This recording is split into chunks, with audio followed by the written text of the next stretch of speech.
ফজলুর মতবাদ অবৈধ সিবিএ ইয়াসির আজমানের মতো মগজহীন একটা লোককে তার সাথে নিয়েছে কিছু পাঁচরা কুত্তা আওলা হুসাইন তারউদ্দিন নুরুল আমিন আর কতিপয় দোসর।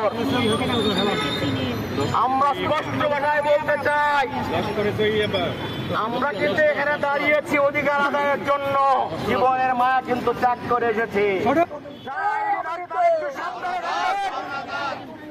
আমরা শুধু কথার কথা বলছি না, পথে ঘাটে যেখানে পাবো, যদি 20 তারিখের মধ্যে আমাদের অধিকার আমাদের ফিরিয়ে না দেন, আপনারা কেউ নিরাপদে থাকবেন না।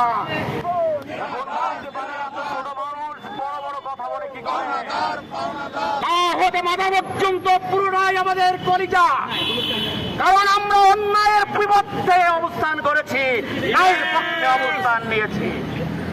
আমরা দেশের শ্রমিকদের অধিকার হরণ করবে, এদেশের টাকা দিতে এদেশের মানুষের অধিকার থেকে বঞ্চিত